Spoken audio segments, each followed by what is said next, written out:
Assalamu alaikum, dear students. I hope that you're all doing great. I welcome you all in the first lecture of the history subject. And the basic purpose of today's lecture is to give you an understanding about the content of the book, because book is not available in the market yet. And secondly, to give you an understanding about the week one assignment. So firstly, let's move toward the content of the book. The name of the book is The Windows to the World History, which is being published by the Oxford University Press, and you would be studying these chapters in the first and the second term. Okay, first of all, the book of the history is divided into four general themes. Theme one is the world history, which include the two chapters, the modern world and the age of imperialism and colonization. Theme 2 is about the Islamic history, that include the rise and the fall of Ottomans and colonization of the Muslim world. The third theme is the history of Indo-Pak, that include the chapter 5 British rule and Muslims of South Asia and chapter 6 Quest for Pakistan. And the last theme is the history of Pakistan since creation, that include Pakistan since creation. So students, this is the week one assignment that include the reading of the following topics, which are highlighted in red color. First is the age of exploration, reasons for exploration, Portuguese expeditions, famous explorers, study the Continue world map, and pictures with titles. So students, as I said before, that the book is not available in the market yet.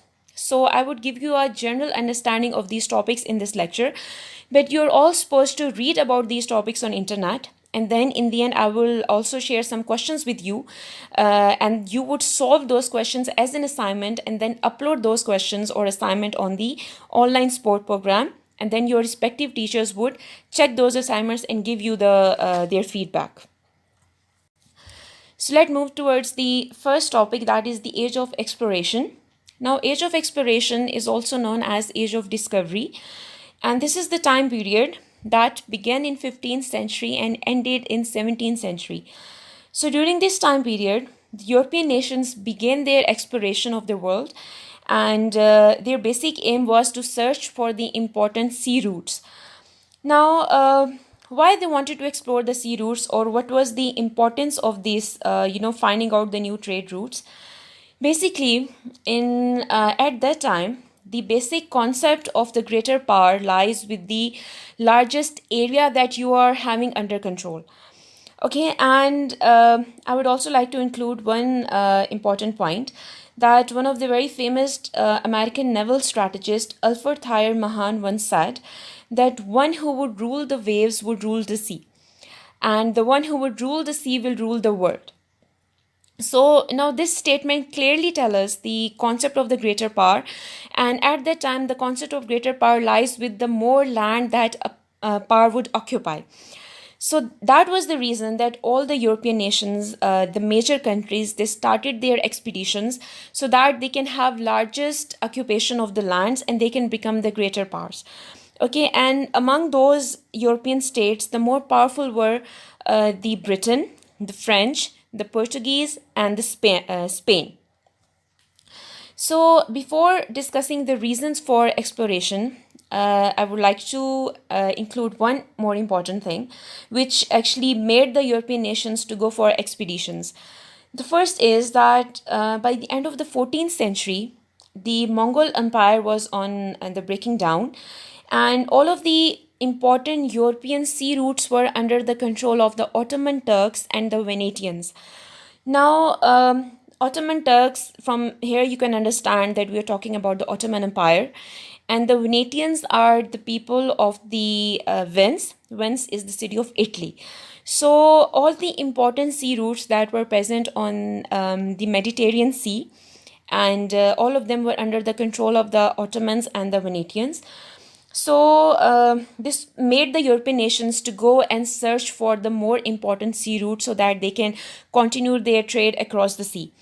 And then another reason which can be found as you can say the cause of the European expeditions, and it was the bubonic plague. Bubonic plague, it spread all across the Europe, and it resulted into the severe depopulation, and there was huge economic recession. So what happened that as the result, the European nations, they started their expeditions to search for the gold and other natural resources so that they can improve their economy. So these can be the general causes for the European explorations. And as far as the other reasons of exploration are concerned, the first was the art of making the accurate map. Now, map making was again an art of the, considered as a great art. And the kings of the empires like the Britain and the France, Spain, and even the Portuguese, they used to send their expeditions to make the map. And map was considered as the secret of the states. Okay, so in order to complete the map of the world, they used to send their expeditions to the world. And the other reason for their exploration was the wealth. Okay, in search of gold, in search of silver, and other, natural resources, they started their explorations. And the last reason of these explorations is the colonies. Okay, all the European nations, they were in search of colonies. And as I said before, the more land a state would have, the more powerful state it would be considered. So all of these European nations, they were kind of rivals of each other. Whether Britain, French, Spain, Portugal, and Dutch was there as well. And all of them were the enemies of each other. So they were competing with each other for the power. So in order to gain more colonies, they started, searching all across the world. Okay, the most famous expeditions in the European history were of the Portuguese. And what is the significance? Because Portuguese were the one who mapped the coasts of Africa, Asia, and Brazil. It means that they crossed the three different continents and they mapped these three continents. I will show you the map of made by the Portuguese navigators later on. So the Portuguese navigations began during the time era of the Prince Henry, and he was the man who actually started the journey from Portugal to all the coast of Africa. So when Prince Henry was of 21 years old, he started his journey. He left Lisbon as it is shown in the map. He left Lisbon around with the 200 ships, and he reached up to the African islands, Canary Islands, and he captured the very important trade route of Sahara.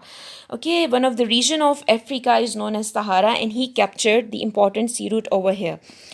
Now, this was his first, success so far, and it encouraged him for the exploration of the round African coast. And for this cause, he gathered the team of skilled navigators, geographers, and map makers, and he started his journey. But unfortunately, he couldn't reach up to the, he couldn't round the coast of Africa. He just reached up to the Cape of Verde Islands, and from here his journey ends. So the second Portuguese, expeditions began during the time era of the Dice, and he was the man who was able to reach up to the Cape of the Good Hope. Okay, so it means that the Portuguese were finally able to, cover the whole western coast of Africa. And last, a name which need no recognition. Later on, I would share the details of him as well. He was Vasco da Gama, and he was the man who was able to, cross all of the round of Africa by crossing the Cape of Good Hope, and he reached up to the Calcutta in India. Okay, so this is another map of the Portuguese expeditions, and the purpose of showing this map is, as you can see, that this was the route of the Portuguese from from the Cape of Good Hope, and then how they reached up to the India and then to the Southeast East Asian states. But while they were making their explorations, at the same time they started making colonies. Now, what is the concept of colony? That a state is somewhere else, but they are also governing another body which is quite far away from them. For example, Portugal is here, but as they started their journey from the coast of the Africa, they started making their colonies. All of the orange area that have been given in the map, these all show the colonies of the Portuguese.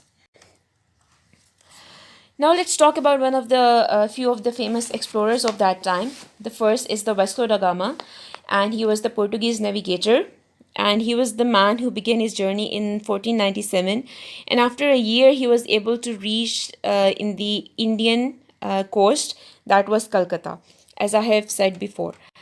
So again, move back to the map. So this was the route taken by the Vasco da Gama. He crossed the Cape of the Good Hope, reached on a Muslim country, Mozambique, then on Mombasa, and from here, through an Arab sailor, he was able to reach to Calcutta. He stayed over here for 3 months, and he was welcomed by the Hindu rulers, but not welcomed by the Muslim, landlords and the Muslim traders.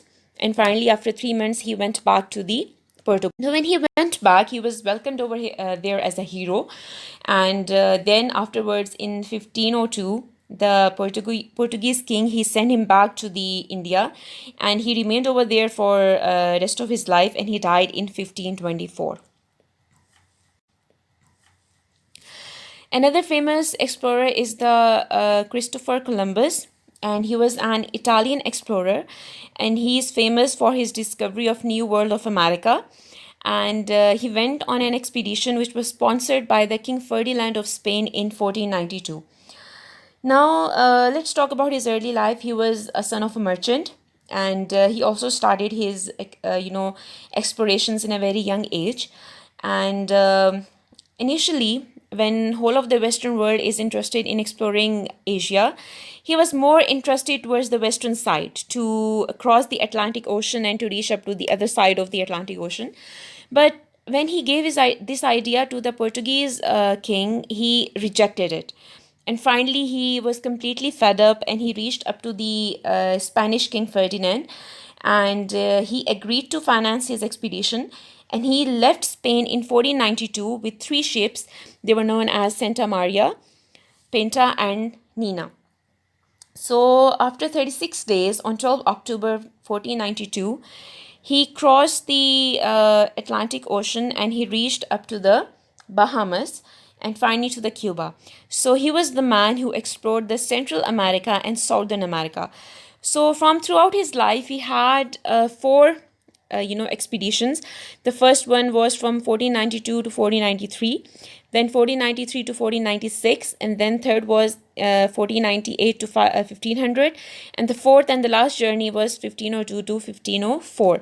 And throughout his journey, he explored Central and the Southern American coast. And just like the Portuguese, they started, making colonies throughout the coastal areas as well. Okay, the last explorer, and a very famous one, was Marco Polo. He was again an Italian explorer, and he was quite famous for traveling along Silk Route to China. And he was the only European at that time who explored much of the Asia, which was not explored by any European explorer yet. So at the age of 17, he left Venice with his father and uncle, who were traders, and they used to trade the valuable goods from Europe to Asia. And at that time, the China was under the control of Mongols. So he, reached over there. He met with the leader of the Mongol Empire, that was the Kublai Khan.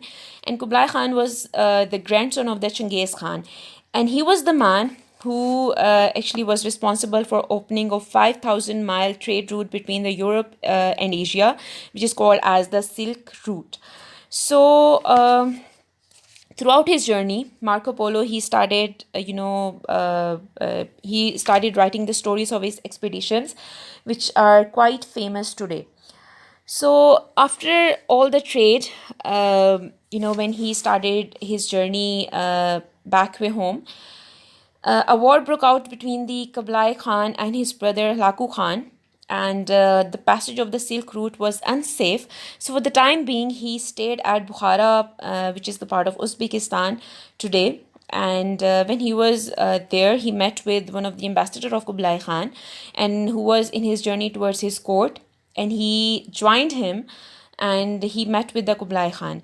Now Kublai Khan was quite impressed from all the stories and expeditions of the Marco Polo. So he requested him to go back to the Venice and to bring 100 priests with him, so that they can convert his people into Christianity. So he came back, Marco Polo. He came back to Venice. He was received as a hero over there. And after some time, he again went back to the Mongol Empire by, bringing priests over there as the Kublai Khan wanted. So Kublai Khan was already impressed by Marco Polo. So what happened that he made him his ambassador, and he served him for more than 17 years. And for these 17 years, the Marco Polo, he made his exploration throughout the Mongolian Empire. He went to every city, to every area to learn about the people culture, their languages. He himself was expert into four Asian languages. And after 17 years, he finally got permission from Kublai Khan to move back to his state. Now, when he came back to Vins, he was not welcome there. And meanwhile, the war broke out between the Vins and Genoa, and he was imprisoned. And later on, he told all of these stories to one of his prisoner fellow member, Dapista. And when he was, he came out of the jail, Dapista, he wrote a book on the expeditions of Marco Polo, which is known with the name of The Million in Italy. Okay, so let's talk about the Cantino World Map. Cantino World Map was the first Portuguese map in which they have actually included all of their details from the African, Brazil, and Indian explorations. As you can see, this is whole of the Africa. This is a little bit of India, and this is just a little part of Southern America and Brazil. So this was under the possession of the Portuguese, and it was one of their secret map when one of the Italian spy, his name was Alberto Cantino, he stole that map and he smuggled it to Italy, and from there they got various copies of it, and further spread into the Europe. So this is all for today. I hope that you must have got the understanding of all these topics. Now I would share the questions with you as well. You would be getting that message by your respective teachers, and you would solve those questions by reading about these topics on internet. Okay, so thank you very much for today. Have a nice day, everyone.